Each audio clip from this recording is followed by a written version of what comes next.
경희 피레터 한의원의 강재춘 원장입니다. 오늘은 알레르기성 피부염에 대해서 설명을 좀 드리겠습니다. 자, 알레르기성 피부염을 알레르기성 접촉 피부염이다 이렇게 말하기도 하고요. 중요한 것은 알레르기 과민 반응이 생긴다라는 이야기죠. 어떤 알레르겐에 의해서 우리가 몸 속에 들어와서 항원 항체 반응을 일으키는 과정 속에서 염증이 생겼다라는 이야기죠. 그게 너무 과잉하게 반응하는 과정 속에서 다양한 염증성 증상들이 생기고 있다라는 이야기입니다. 중요한 것은 알레르기 과민 반응은 왜 발생하는 걸까요? 라는 궁금증이 있겠죠. 자, 그걸 오늘 좀 설명을 드리겠습니다. 자, 대체적으로 알레르기성 피부염은 발적, 발진, 부종, 또 팽진, 또 화끈거림, 따가움, 심한 경우는 통증까지 나타날 수도 있고요. 좀 만성화될 경우는 색소 침착이라든지 피부 건조, 또 태선화, 또 인슬, 각질과 같은 다양한 건조성의 또 탈락성의 증상까지 생길 수도 있습니다. 자, 중요한 것은 왜 이 알레르기성 과민 반응이 생길까요? 라는 이야기인데, 저는 세포열 에너지학적 관점에서 질병을 연구 치료하고 있는데요. 자, 알레르기성 과민 반응 이 또한 세포의 기능 저하나 세포의 손상으로부터 시작이 된다라는 이야기입니다. 자, 세포의 손상은 너무나 다양하게 발생할 수 있는데요. 세균과 바이러스, 곰팡이뿐만 아니라 우리가 지금 일상생활 속에서 접할 수 있는 우리가 온도, 압력, pH, 저산소점, 또 전해질, 자기장, 전기장, 물리 화학적인 요인들, 또 중금속, 약물, 환경, 여건, 자, 이뿐만 아니라 다양한 음식물들, 또 음식물의 특성들이 있겠죠. 점성, 또 경도, 표면적, pH 이러한 다양한 요인들에 의해서 우리가 세포는 기능 저하나 세포의 손상을 받게 된다라는 사실이죠. 자, 세포가 손상을 받는 순간 세포 내 미토콘드리아에서의 ATP의 합성에 장애가 생기게 됩니다. 자, ATP는 모든 생명체의 생명 현상을 영위할 수 있는 가장 기본적인 열 에너지죠. 열 에너지. 자, ATP가 ADP로 분해되는 과정 속에서 7.3kcal의 열 에너지가 발생하는데 그 열 에너지를 이용해서 말을 하기도 하고 근육을 수축 이완하기도 하고 다양한 사고를 할 수 있다라는 이야기죠. 즉 생명 현상을 발휘할 수 있는 기본적인 원초적인 하나의 물질 단위가 ATP다라는 이야기입니다. 자, 그만큼 중요한 거죠. 자, 그런데 ATP의 합성 장애가 발생하는 순간 열 에너지 발생량이 줄어들고 열 에너지의 발생량의 감소는 뇌를 포함한 이 오장육부의 온도, 바로 심부 온도가 내려갈 수 있다라는 이야기입니다. 자, 심부 온도가 내려가면 체온의 항상성 조절을 위해서 시상하부에서는 가만히 안 있겠죠. 체열의 방출을 줄이게 되는데 바로 손발 끝에서부터 서서히 모공을 닫게 된다라는 사실입니다.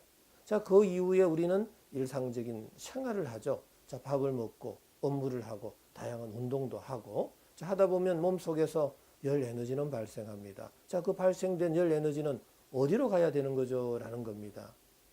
열 에너지는 전도, 대류, 복사, 정발 네 가지 타입으로 항시 높은 에너지 준위에서 낮은 에너지 준위로 이동 방출을 하죠. 근데 문제는 이동 방출 루트가 너무나 제한적이라는 사실이죠. 자, 어느 한쪽으로 열이 확 쏠리게 되는데 대체적으로 구멍, 관절, 마찰이 많은 쪽으로 열이 쏠리게 된다라는 것입니다. 자, 그쪽으로 과도하게 열이 쏠리는 순간 그 주변의 피부 및 조직의 온도가 올라간다라는 사실인데 바로 그 온도의 상승이 염증으로 이어지는 거고요. 과도한 온도 상승은 염증이 심하게 발생할 수 있겠죠. 바로 이게 알레르기성 과민 반응이다라고 볼 수 있다라는 겁니다. 자, 온도의 상승은 염증이고 염증성 질환들이 다양하게 발생할 수 있겠죠. 자, 발적, 발진, 수포, 농포, 그 다음에 따가움, 화끈거림, 또 심한 경우는 통증, 색소 침착, 다양한 염증성 질환이 발생하는데 바로 이러한 발생의 하나의 현상들이 알레르기성 과민 반응으로 볼 수 있다라는 이야기입니다. 자, 그럼 알레르기성 과민 반응은 왜 발생한 거죠? 라는 이야기입니다. 뭐 알레르겐이 들어와서 항원 항체 반응에 의해서 염증이 유발된 게 아니고 어떤 열 에너지가 어느 한쪽으로 쏠리는 과정 속에서 조직의 피부 온도가 상승하게 되었다. 바로 그때 염증이 되었고 그 염증 반응이 알레르기성 과민 반응으로 여겨졌다라는 이야기입니다. 자, 좀 이해는 되시죠? 자, 그렇다라면은 이 알레르기성 피부염, 알레르기성 접촉 피부염은 어떻게 그러면은 치료를 해야 되는 걸까요? 저는 세 가지의 치료 원칙을 제시하고 있습니다. 일단은 낮아져 있는 몸속 온도는 올리자. 또 닫혀져 있는 모공은 열자. 높아져 있는 피부 온도는 낮추자라는 이야기입니다. 자, 이럴 때만이 열 에너지가 심장에서 골고루 열이 분산이 되겠죠. 어느 한쪽으로 열 쏠림 현상이 없어지겠죠. 자, 알레르기 감인 반응도 없어지고 피부 온도가 자연스럽게 낮아질 수 있다라는 이야기입니다.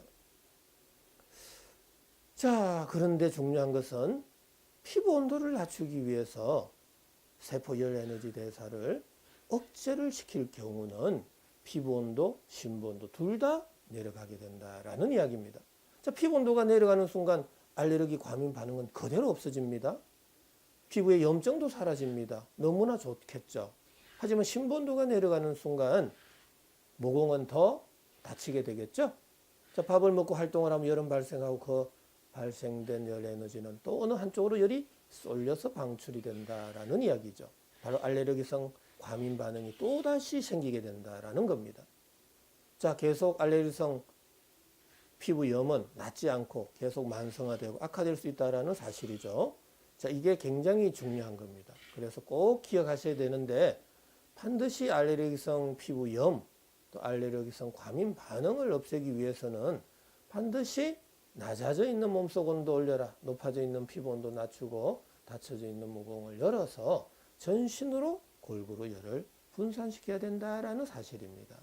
자, 꼭 좀 기억하시면서 알레르기 치료 굉장히 쉽습니다. 하지만 이 3대 원칙에 벗어나는 순간 치료가 참 어렵다라는 사실을 알게 됐습니다. 자, 오늘은 이 알레르기성 피부염에 대해서 설명드렸습니다.